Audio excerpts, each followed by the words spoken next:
Assalamualaikum warahmatullahi wabarakatuh. Nama saya Rehan Pradipta Ahnaf. Saya Elvita Putri Maharani. Saya Muhammad Iqmal Abdul Aziz. Saya dari kelompok 6 Kelas 12 MIPA 2. SMA Negeri 1 Margahayu. Di sini kami akan Melakukan praktikum biologi. Selamat menyaksikan. Di sini saya akan melakukan percobaan in-house. Tujuan dari percobaan ini adalah untuk membuktikan bahwa fotosintesis menghasilkan oksigen.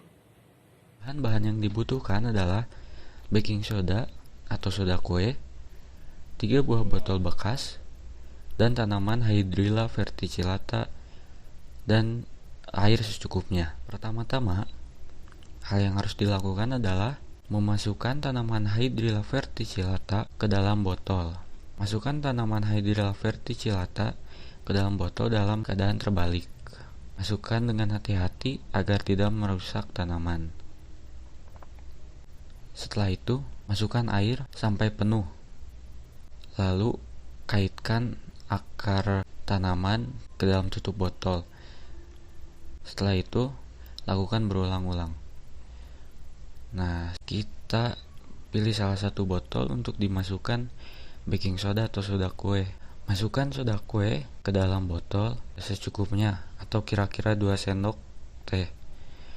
Atau 2 sendok teh itu sama dengan 1 sendok makan. Setelah dicampurkan, tutup kembali, lalu dikocok-kocok agar larut.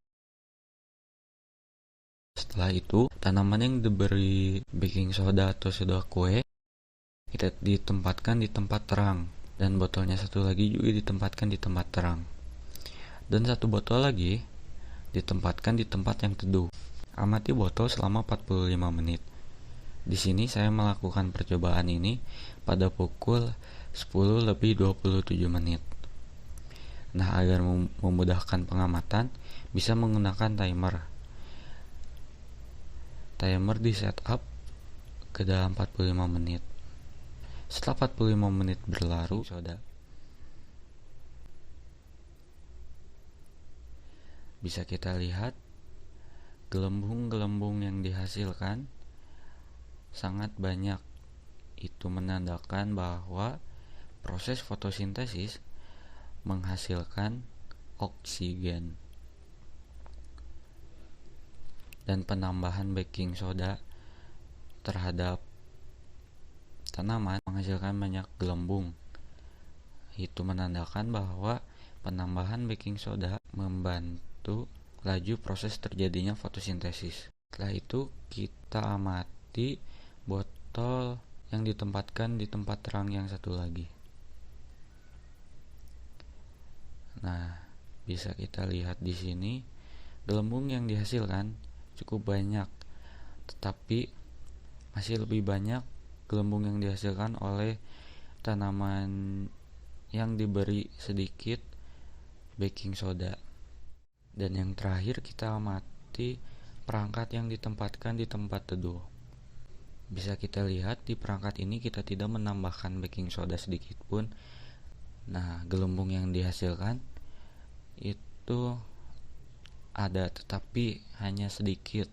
Itu membuktikan bahwa proses fotosintesis membutuhkan cahaya. Nah, setelah kita melihat-lihat dan mengamati hasil percobaannya, dapat disimpulkan bahwa perangkat yang paling banyak menghasilkan gelembung adalah perangkat yang diberi baking soda. Itu menjelaskan bahwa pemberian baking soda meningkatkan kadar CO2 dalam air. Peningkatan kadar CO2 berpengaruh terhadap proses fotosintesis, sehingga tanaman akan menghasilkan lebih banyak O2. Nah, dan satu lagi, perangkat yang menghasilkan gelembung paling sedikit adalah perangkat ketiga yang ditempatkan di tempat teduh, karena faktor yang mempengaruhi hasil fotosintesis adalah cahaya matahari dan karbon dioksida atau CO2. Nah, jadi kesimpulannya adalah percobaan in-house ini: 1. Fotosintesis menghasilkan oksigen. 2. Laju fotosintesis dipengaruhi oleh banyak sedikitnya intensitas cahaya. Yang ketiga, laju fotosintesis dipengaruhi oleh banyak sedikitnya kadar CO2. Sekian dari kami. Wassalamualaikum warahmatullahi